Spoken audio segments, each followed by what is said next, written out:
ರಾಮ ಏ ರಾಮ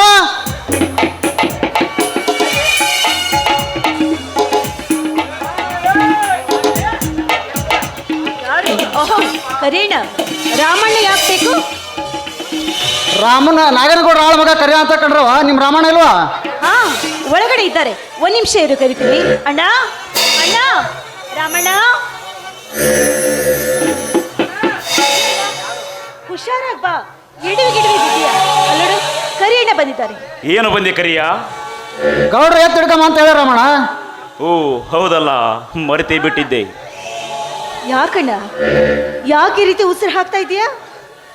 ಉಸಿರುಗರಿಯದ ಮತ್ತೇನು ಮಾಡ್ತಾನೋ ನಿಮ್ಮಣ್ಣ? ಅಪ್ಪ ಸತ್ಯರ ಸಂಕಟ ಒಂದು ಕಡೆ, ನಿಮ್ಮ ಅಣ್ಣನ ವಿದ್ಯಾಭ್ಯಾಸದ ಹಣದ ಕೊರತೆ ಒಂದು ಕಡೆ, ಮತ್ತೆ ಮೇಲಾಗಿ ಮನಸ್ಸಿನಾಗಿನ ಭಾರ ಒಂದು ಕಡೆ. ಇವನ್ನೆಲ್ಲ ನೆನೆಸ್ಕೊಂಡ್ರೆ ರಾಮಣ್ಣ ಇನ್ನೇನು ಊಟನ ಬಿಡ್ಬೇಕಾಗಿತ್ತೆ. ಅಣ್ಣ ಅಂಥದ್ದನ್ನೆಲ್ಲ ಬಿಟ್ಟು ಊಟವನ್ನು ಮಾಡದೆ ಹಾಗೆ ಇದ್ರೆ ಬಂದ ಕಷ್ಟವೆಲ್ಲ ದೂರ ಹೋಗೋದಕ್ಕೆ ಸಾಧ್ಯನಾ? ಇಲ್ಲ ತಾನೇ. ಬಂದದ್ದು ಬರಲಿ, ಆ ದೇವರ ದಯೆ ಒಂದಿರಲಿ ಅಂತ ಜೀವನವನ್ನು ಸಾಗಿಸ್ಬೇಕಷ್ಟೇ. ಅದರಲ್ಲಿ ಕರೆಯೋಣ ಅಂದ ಹಾಗೆ ನೀನು ಬಂದ ಕಾರಣ ನಿಮ್ಮ ಅಣ್ಣ ಶಿವರಾಜನ ವಿದ್ಯಾಭ್ಯಾಸಕ್ಕಾಗಿ ನಿಮ್ಮ ಎತ್ತುಗಳನ್ನು ಗೌಡ್ರಿಗೆ ಖರೀದಿ ಕೊಟ್ಟು ಹಣ ಹಸ್ಕೊಂಬಂದಾನವ ನಿಮ್ಮಣ್ಣ. ಅದಕ್ಕೆ ನಮ್ಮ ಗೌಡ್ರೆ ಎತ್ತು ಬಿಟ್ಟು ಬರಬೇಡ, ಹಿಡ್ಕೊಂಡು ಬಾ ಅಂತ ಕಳಿಸ್ಯಾರ. ಹೌದಾ ರಾಮಣ್ಣ? ಹೌದು ತಂಗಿ ಶಾಂತ, ನಿನ್ನೆ ಗೌಡಿಗೆ ಎತ್ತಿನ ಖರೀದಿ ಕೊಡದಿದ್ದರೆ ಅವರು ಹಣ ಕೊಡುತ್ತಿರಲಿಲ್ಲ. ನಮ್ಮ ಶಿವರಾಜಣ್ಣ ಓದಲಿಕ್ಕೆ ಬೆಂಗಳೂರಿಗೆ ಹೋಗುತ್ತಿರಲಿಲ್ಲ. ನನಗೆ ಒಂದು ತಿಳಿಯದಾಗಿ ಗೌಡಿಗೆ ಎತ್ತುವನ್ನು ಮಾರಿ ಅಣ್ಣನಿಗೆ ಹಣ ಕೊಟ್ಟೆ. ನಮ್ಮ ಅಣ್ಣನಿಗೆ ಹಣ ಕೊಟ್ಟೆ. ಅಣ್ಣ ಅಣ್ಣ ಅಣ್ಣ ಎಂಥ ಕೆಲಸ ಮಾಡಿಬಿಟ್ಟೆ ಅಣ್ಣ ನೀನು. ನಮ್ಮ ಮನೆಯ ಮಹಾಲಕ್ಷ್ಮಿನ ಮಾರಿಬಿಟ್ಟೆ ಅಲ್ಲ ಅಣ್ಣ ನೀನು. ಶಾಂತ ಅಳಬೇಡ ತಂಗಿ, ಅಳಬೇಡ. ನಮ್ಮ ಅಣ್ಣನ ವಿದ್ಯಾಭ್ಯಾಸಕ್ಕಿಂತ ಎತ್ತುವ ದೊಡ್ಡವಲ್ಲಮ್ಮ ತಂಗಿ. ನಾಳೆ ನಮ್ಮ ಶಿವರಾಜನ ಓದಿ ಒಂದು ನೌಕರಿ ತೆಗೆದುಕೊಂಡರೆ ಇಂಥ ಒಂದಲ್ಲ 10 ಜೊತೆ ಎತ್ತುವ ತಂದು ನಮ್ಮ ಹಕ್ಕಿ ಮನೆಯಲ್ಲಿ ಕಟ್ಟುತ್ತಾನೆಮ್ಮ. ನೀನೇನು ಚಿಂತಿಸಬೇಡ. ರಾಮಣ್ಣ, ಶಿವರಾಜನ ವಿದ್ಯಾಭ್ಯಾಸ ಪೂರ್ತಿಯಾಗಿ ಅವನ ನೌಕರಿಯನ್ನು ಮಾಡ್ತಾನೆ ಇಲ್ಲೋ ಗೊತ್ತಿಲ್ಲ, ಆದರೆ ನೀನು ಪಡುವ ಈ ಕಷ್ಟವನ್ನ ನನ್ನಿಂದ ನೋಡಲಾಗ್ತಾ ಇಲ್ಲ ಅಣ್ಣ, ನೋಡಲಾಗ್ತಾ ಇಲ್ಲ. ಅಲ್ಲಣ್ಣ, ಇವತ್ತು ಸೋಮವಾರ, ಬಸವಣ್ಣನ ವಾರ.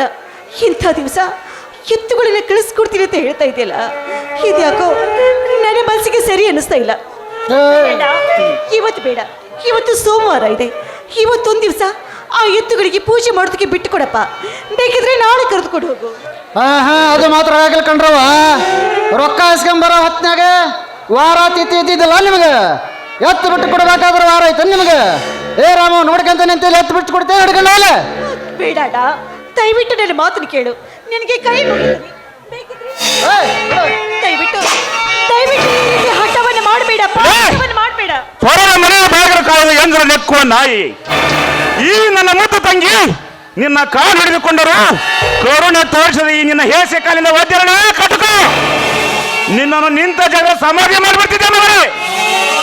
ಆದರೆ ಹಣ ಕೊಟ್ಟವರ ಮಾಲಿಗೆ ಬಂದಿದ್ದೀಯಾ? ಕೆಟ್ಟ ಹೆಸರು ಬರಬಾರ್ದಂತ ಹೇಳಿ ನಿನ್ನನ್ನು ಸುಮ್ಮನೆ ಬಿಡ್ತಾ ಇದ್ದೇನೆ. ನಿನಗೇನು ಎತ್ತುವ ತಾನೇ ಬೇಕು? ಹೋಗು, ಆ ನಮ್ಮ ದನದ ಕೊಟ್ಟಿಗೆ ಕಟ್ಟಿದ್ದೇನೆ, ಹಿಡಿದುಕೊಂಡು ಹೋಗು. ನನ್ನ ಕಣ್ಣ ಮುಂದೆ ಹೋಗಲೇ ಹೋಗು.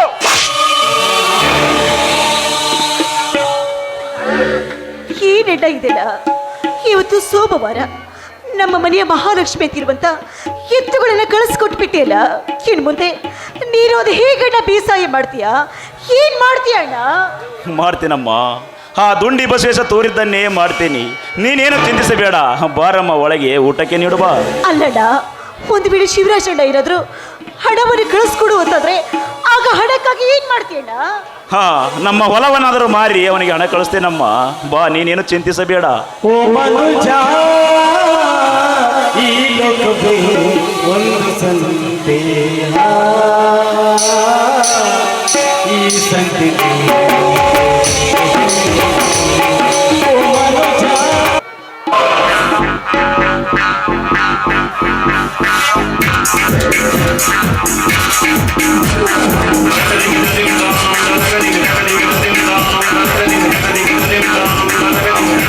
ಅದೇ ರೀತಿ ಎಲ್ಲ ಪಾತ್ರಧಾರರಿಗೆ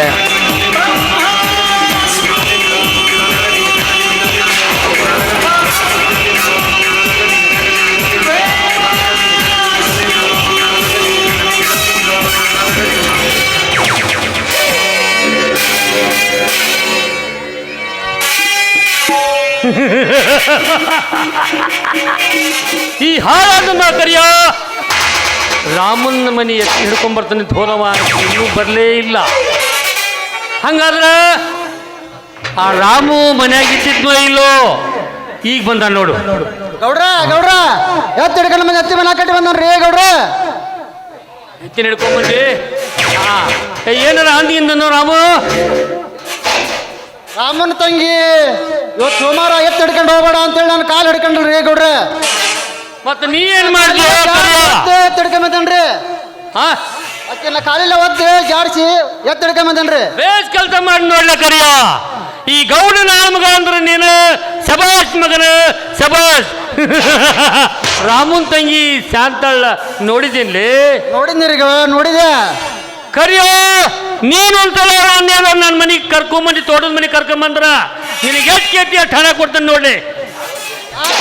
ಅಂತ ಕೆಲಸ ಮಾಡಿ ನಾನು ಅಂತ ನೀಚ್ ಕೆಲಸ ಮಾಡಂಗಿಲ್ಲ. ನನಗೊಬ್ಬ ತಂಗಿದಳ್ರಿ ಗೌಡ್ರೆ. ಕರಿಯ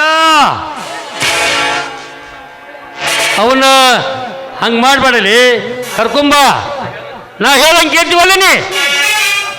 ಹೇ ನೀವೇನು ಹೇಳಿದ್ರು ಅಂತ ತಲೆ ಹಿಡಿ ಕೆಲಸ ಮಾಡಂಗಿಲ್ಲ ರೀ ಗೌಡ್ರ.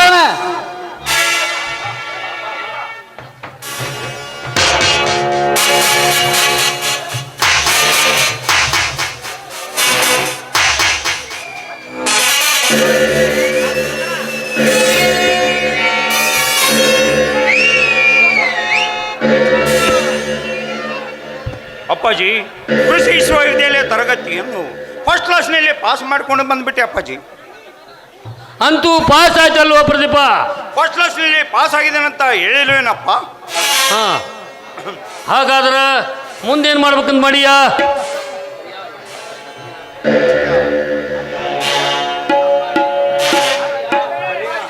ಹಾ ಕರಿಯ ಕರಿಯ, ಇವನು ನನ್ನ ಮಗ ಅಂದ್ರೆ ಇವನು, ಮಗಳು ಅಂದ್ರೆ ನೋಡ್ಲಿ ಒಟ್ಟಾರೆ ಎಲ್ಲ ಇವನ ನೋಡು.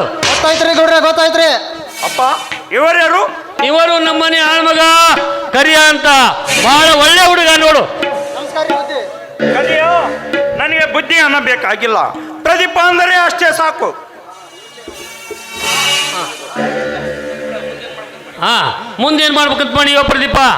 ಅಪ್ಪಾಜಿ, ಮುಂದೆ ನಮ್ಮ ಕೃಷಿ ವಿಶ್ವವಿದ್ಯಾಲಯ ತರಗತಿಯನ್ನು ಅನುಸರಿಸಿ ಸರಿಯಾಗಿ ಭೂಮಿ ಉತ್ತಿ ಬಿತ್ತಿ ಒಳ್ಳೆ ತಳಿ ಬೀಜ ಗೊಬ್ಬರವನ್ನು ಹಾಕಿ ಚೆನ್ನಾಗಿ ಬೆಳೆ ತೆಗೆದುಕೊಂಡು ನಮ್ಮೂರನ್ನೇ ವ್ಯವಸಾಯದಲ್ಲಿ ಉತ್ತಮ ಸ್ಥಿತಿಗೆ ತಂದು ನಾನೊಬ್ಬ ರಾಜಮಟ್ಟದ ಉತ್ತಮ ವ್ಯವಸಾಯಿಗಾರನೆಂದು ಎನಿಸಿಕೊಳ್ಳಬೇಕು. ಮೇಲಾಗಿ ನಮ್ಮ ಕೃಷಿ ವಿಶ್ವವಿದ್ಯಾಲಯಕ್ಕೆ ಒಂದು ಹೆಸರು ತರಬೇಕಂತ ಆಸೆ ಇದೆ ಅಪ್ಪಾಜಿ. ನೀ ನೌಕರಿ ಮಾಡೋದಿಲ್ಲ ಅನ್ನಂಗಾತಲ್ಲೋ? ನೌಕರಿ, ನನಗೆ ನೌಕರಿ ಇಷ್ಟ ಇಲ್ಲ ಕಣಪ್ಪ. ಅಪ್ಪಾಜಿ, ನಮ್ಮ ಆಸ್ತಿನೇ ಸಾಕಷ್ಟು ಇರುವಾಗ ಯಾವ ನೌಕರಿ ತೆಗೆದುಕೊಂಡು ಏನು ಮಾಡಬೇಕು? ನಾನು ಸ್ವತಂತ್ರವಾಗಿ ವ್ಯವಸಾಯ ಮಾಡಿಸುತ್ತಾ ಇದ್ರೆ ನನ್ನ ಮನಸ್ಸಿಗೆ ಅದೇ ನೌಕರಿ, ಅದೇ ಸ್ವರ್ಗ. ನೀವು ಓದಿದ್ದು ಓದು ಹಾಳಾಗಿ ಹೋಗತ್ತಲ್ಲವೋ? ಅಪ್ಪಾಜಿ, ಕೋಟೆ ವಿದ್ಯೆಕ್ಕಿಂತ ಮೇಟ ವಿದ್ಯೆನೇ ಮೇಲು. ಮೇಟೆ ಹಟ್ಟೆ ನಡೆದಿದ್ದಲ್ಲದೆ ದೇಶದಾಟವು ಕೆಡಗು ಅಂತ ಸರ್ವಜ್ಞರಿಗೆ ಹೇಳಿವೆ ಅಪ್ಪಾಜಿ. ಅಷ್ಟೇ ಅಲ್ಲ, ಇಡೀ ದೇಶಕ್ಕೆ ಅನ್ನ ಹಾಕುವನು ರೈತನು ಹೊರತು ಒಬ್ಬ ನೌಕರದರನು ಅಲ್ಲ. ಮೇಲಾಗಿ ಬಸವಣ್ಣವರು ಹೇಳಿದರೆ ಎಲ್ಲರೂ ಮಾಡುವುದು ಹೊಟ್ಟೆಗಾಗಿ ಗೇಣು ಬಟ್ಟೆಗಾಗಿ ಅಂತ ಹೇಳಿದವೆ. ಹಾ ಹಾ, ಸರ್ವಜ್ಞರು ಇನ್ನೊಂದು ಮಾತು ಹೇಳೋರು ಬುದ್ಧಿ. ಏನೆಂದು? ಒಕ್ಕಲಿಗ ಒಕ್ಕದಿದ್ದರೆ ಜಗವೆಲ್ಲ ಬಿಕ್ಕುವುದು ಎಂದು ಸರ್ವಜ್ಞರು ಹೇಳಿಲ್ಲವೇ? ವೆರಿ ಗುಡ್ ಕರಿಯ, ಇದನ್ನು ಯಾವಾಗ ಕಲಿತ್ಕೊಂಡೆ? ಅವಾಗ ಇವಾಗ ಪುರಾಣದಾಗ ಕಲ್ತಿದ್ರಿ ಬುದ್ಧಿ. ಅಪ್ಪಾಜಿ, ಕರಿಯ ಹೇಳಿದ ಹಾಗೆ ನಾನು ನೌಕರಿ ಮಾಡಿ ತಿರುಗುವುದಕ್ಕಿಂತ ವ್ಯವಸಾಯ ಮಾಡಿ 4 ಜನ ಬಡವರಿಗೆ ಅನ್ನ ಹಾಕುತ್ತೇನೆ ಅಪ್ಪಾಜಿ. ದಯವಿಟ್ಟು ನನ್ನ ಆಸೆಗೆ ಅಡ್ಡಿ ಬರಬೇಡ ಅಪ್ಪಾಜಿ. ನೋಡ್ ಪ್ರದೀಪ, ನೀನು ಹೆಂಗ್ ತೀರ್ತಿ ಹಂಗೆ ಮಾಡು. ಒಟ್ಟಾರೆ ಒಳ್ಳೇದು ಮಾಡುದು ತೀರ್ತು. ಊರಿಂದ ಬಂದು ಹಾಗೆ ಎತ್ಕೊಂಡ್ರಿ ಬುದ್ಧಿ. ಹೊಟ್ಟೆ ಹಸ್ತಿರ್ಬೇಕು, ಊಟ ಮಾಡೋಣ ನಡೀರಿ. ಬಟ್ ಅದು ತನ್ನ ಪ್ರದೀಪ ಆಗಲಿ ನಡಿ ಅಪ್ಪಾಜಿ. ನಡಿ ಹೋಗ, ನಡಿ ಹೊಟ್ಟೆ ಹಸ್ತ್ರ. ಕುದುರೆ ಯಾವಾಗ ತಂದು? ಕುದ್ರಿ ನೀವು ಬಿಟ್ಟು ಹೋಗಿದ್ರಲ್ಲ, ಹಾ. ಅವಾಗೆ ತೊಗೊಂಬಂದಿ. ಒಂದು ಸಣ್ಣದೊಂದು ಡ್ಯಾನ್ಸ್ ಮಾಡ್ತ ನೋಡೋಣ, ನಿನ್ ಕೈ ಹೆಂಗ ಆಕತಿ? ಆಯ್ತು ಅಪ್ಪಾಜಿ. ಒಂದು ಯಾವ್ದಾರ ಹಾಡಾಕ್ರಿ ಮಸ್ತರ.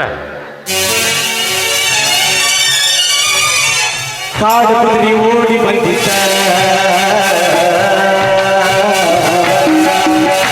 ಕಾಡು ಕುದುರೆ ಓಡಿ ಬಂದಿದ್ದ,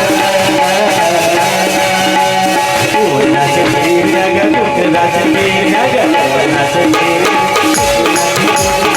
ತಾಯಿ ನೋಡುತ್ತಿದ್ದ ನೋಡಿ